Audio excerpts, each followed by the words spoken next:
I am here today to talk about Zen Stink.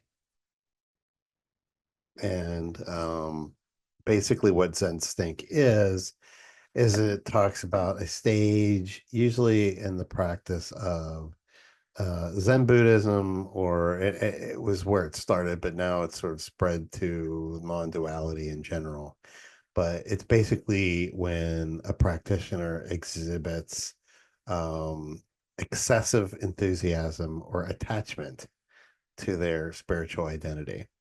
And it can also be seen, it's similar to people that go through any sort of transformation, but like you would see this again also in like when people first become born again Christians, like super excited, going door, practically going door to door to talk to people about it. So this can actually happen in awakening as well, just so you are aware. And um, they sort of get wrapped up in the whole awakening experience and just really want to share their insights and everything and experiences. And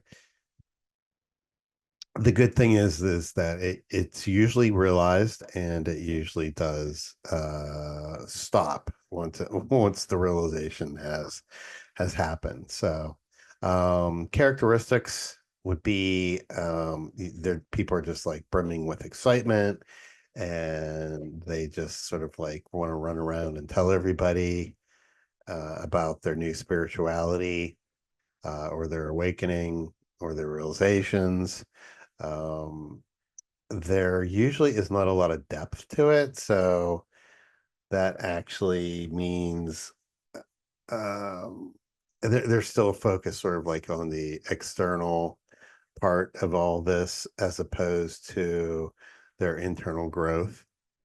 Uh, the external identity can also be like attachments to things like symbols or practices. So all of a sudden, they're wearing Dharma beads and they have the Buddha. And again, there's nothing wrong with any of this. Um, it's when you sort of go over excessive and you kind of go crazy with it I mean, I have Dharma beads, I have Buddha statues and things like that, but it's just not um it's when you kind of go overboard with it. And also you can be over attached to rituals, such as you don't bow properly, they'll point that out to you, or you're not doing this right or not doing that right. And it can be the attire, the whole shebang.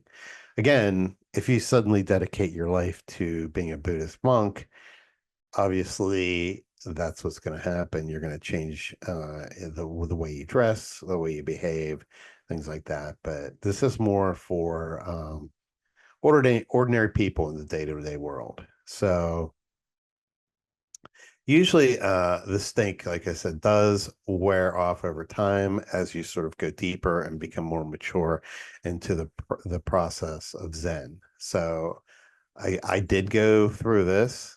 I'm not ashamed to admit it. Probably happened around the 6 month mark after my initial awakening experience.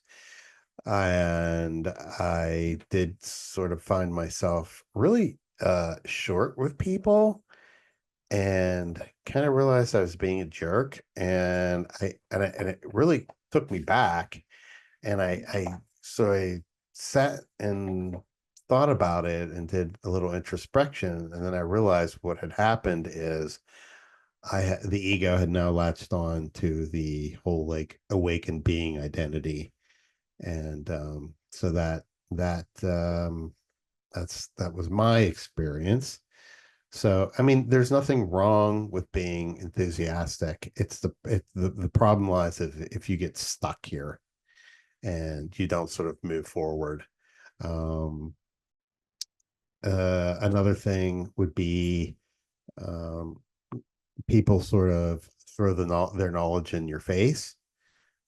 Maybe they studied a specific school of thought, or they can recite a lot of different Buddhist texts and things like that, and they sort of can make you feel inadequate, or um, rather stupid, that maybe like that you're not familiar with their particular thought process. Don't see that as much. Usually I am on Reddit, and I do see the comments, and for the most part people try to be respectful, but you can usually tell the people right away that where they are, because they will start like so again, similar to Christianity, where it's like they'll start like quoting different quotes and scriptures at you, and they just sort of like there's a superiority that they um embow when they talk, or actually when they're typing these things out, but also talk. So there's a quote by Genpo Roshi that I wanted to share, and where he does address this a little bit about Zen Stink. And he says, the problem is we want to come to stop and say, I'm there, I've arrived. But the problem is that there is no arrival. Like we never get there. So it's pretty interesting. It should be more about the journey than just some destination. So from at least what I've come to understand, as long as we possess our ego identity, we'll keep all of these habits to varying degrees.